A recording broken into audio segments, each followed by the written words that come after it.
No one watching Iron Man in 2008 could have imagined the man inside the suit was, just years earlier, lying half-conscious in a prison cell, drowning in addiction, forgotten by Hollywood, and abandoned by hope.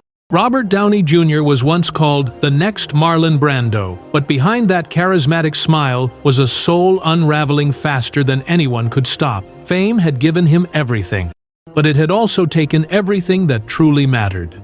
What nearly destroyed him wasn't a lack of talent, but a childhood wound so deep even Oscar Gold couldn't heal it. This is not just the story of a comeback. This is the story of a man who looked into the abyss and chose to climb back, broken but awake. And after watching this, before the red carpets, before the box office records, Robert Downey Jr. was just a quiet boy growing up in the hazy corners of Hollywood's underbelly. He was born on the 4th of April, 1965, in Manhattan, but his real story didn't begin in New York. It began in the chaotic world created by his father, Robert Downey Sr., a filmmaker, a rebel, and a man who introduced his son to drugs when he was just 6 years old. 6. Robert once recalled, "When my dad and I would do drugs together, it was like him trying to express love." That's how twisted love had become in the Downey household. It wasn't bedtime stories, it was shared joints. Not lullabies, but the dim hum of late-night parties, where children wandered between ashtrays and strangers. His mother, Elsie, was an actress too, struggling with her own demons. While the world saw a quirky Hollywood family, inside their home, Robert was a child trapped in a dream that kept turning into a nightmare. They moved often: New York, California, London. Each city held a different school, a different mask. He tried ballet, he tried acting, but nothing masked the fact that he was growing up far too fast. One night, as a teenager, he came home to find his parents screaming. His father had relapsed. Again, his mother was packing. Again. Robert sat at the top of the stairs, watching the only two people he loved fall apart, and quietly blamed himself for all of it. In one interview, he said, "You grow up thinking chaos is normal, and that's the most dangerous kind of lie." By the time he turned 17, Robert had dropped out of high school and was living in a rundown apartment with barely enough money to eat. The world saw a handsome young actor with potential. But inside, he was just a boy who had never truly felt safe, never truly felt loved. And behind that boyish charm was a ticking time bomb. Robert Downey Jr. didn't just enter Hollywood. He stumbled into it with bruises, baggage, and a burning need to be seen. At 17, he moved to Los Angeles with nothing but a duffel bag and a dream that barely held together. His first auditions were humiliating. One casting director laughed in his face, saying, "Too pretty to be serious, too strange to be commercial." But Robert kept showing up. For every door slammed, he found another hallway. He wasn't chasing fame. He was chasing proof that he was more than his father's shadow, more than a high school dropout, more than a kid with a pill bottle in his sock drawer. His first real break came with Less Than Zero in 1987. He played a privileged young man descending into addiction. But it wasn't acting, it was a mirror. It was like I was playing myself, just with better lighting. I was commanded. I was playing by only who's like him. The performance was raw, unforgettable. Hollywood took notice. The roles got bigger. Chaplin, 1992, changed everything. His portrayal of the silent film legend stunned critics. He was nominated for an Oscar. People began whispering that he was the new De Niro, the new Pacino, the future of cinema. But the higher he climbed, the more unstable the ground beneath him became. Behind the scenes, his addiction was growing claws. He would disappear for days, arrive late to sets, lose roles he had already signed. He was offered interventions, ultimatums. But he always found a way to smile, to charm, to deflect. That's what made it worse. He was too talented to ignore and too lost to save. He once told a friend, half-jokingly, "I'm not sure if I'm working to act or just to afford the next relapse." By the late 90s, his name was everywhere, but not on posters, on police reports, on tabloids, on the lips of agents saying, "We love him, but we can't insure him." And yet he kept clawing forward. He failed, then failed again, then failed harder. But the world couldn't stop watching. Because even at rock bottom, Robert Downey Jr. shimmered with something rare, a flicker of brilliance wrapped in tragedy.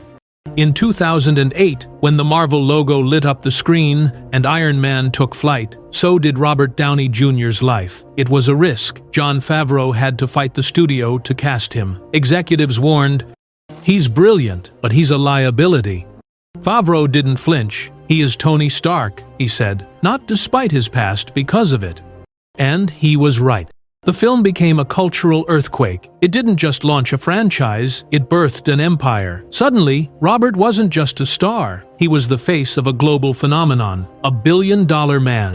The comeback king. He became Sherlock Holmes, Avengers leader, the soul of a generation raised on Marvel. His charisma was unmatched, his timing flawless. His eyes still carrying the weight of 100 regrets made every scene more human.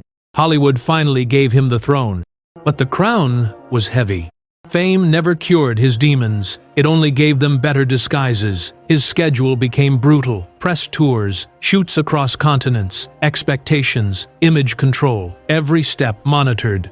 Every smile scrutinized. He was now a brand, and brands weren't allowed to bleed. He admitted in a quiet moment, "Everyone wanted Iron Man, but some days I woke up feeling like the Tin Man with no heart, just armor." He had wealth, admiration, creative freedom, but inside there were still nights when the silence screamed louder than the applause.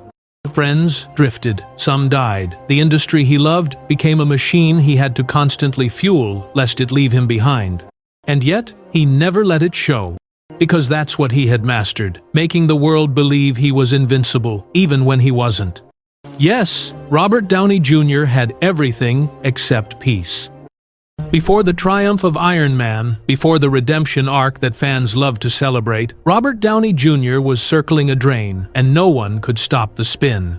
The late 1,990 seconds were a spiral of arrests, courtrooms, and handcuffs. Between 1996 and 2001, he was arrested multiple times on charges ranging from drug possession to trespassing while under the influence.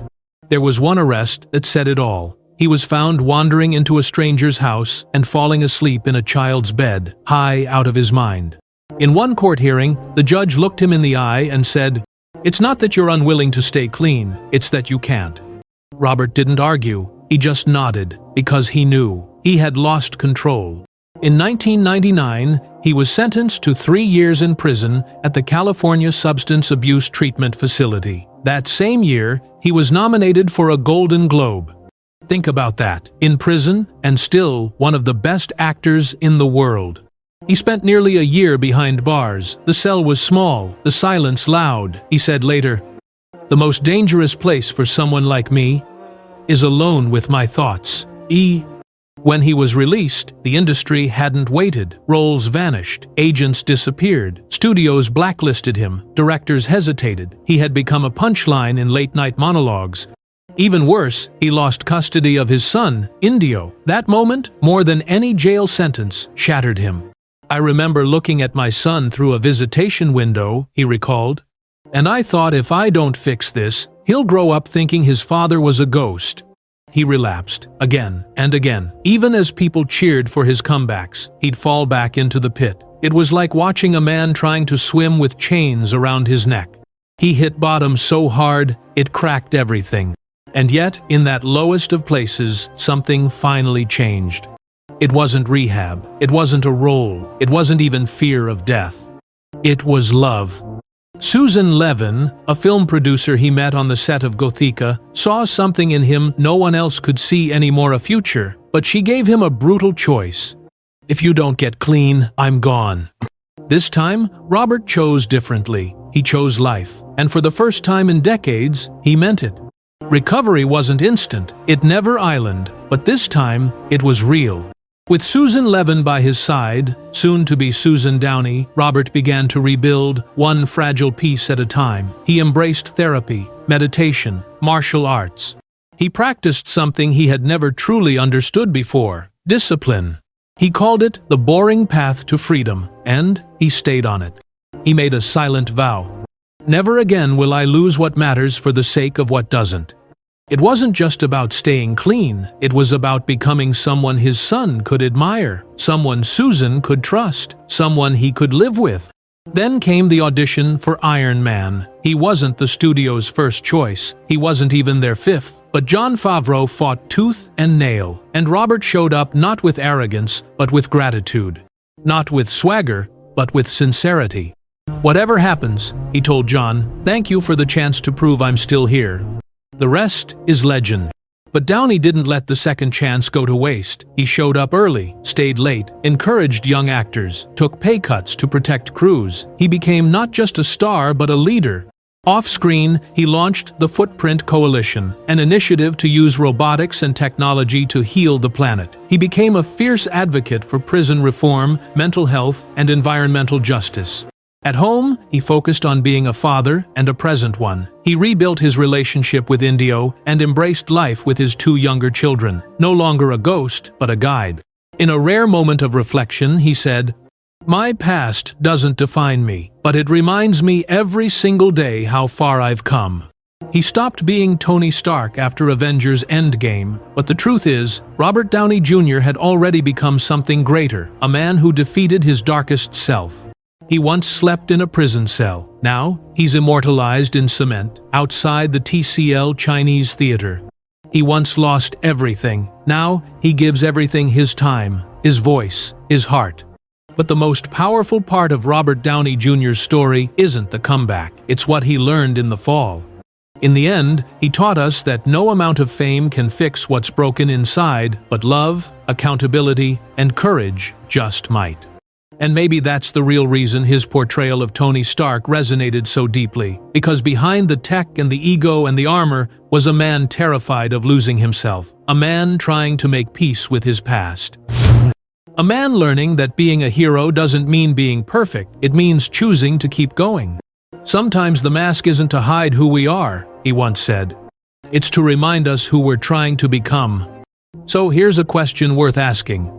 What if our scars are not signs of weakness, but proof that we survived? If this journey moved you, leave a word of gratitude for the man who faced death, addiction, and disgrace, and walked out the other side, not as a superstar, but as a soul redeemed.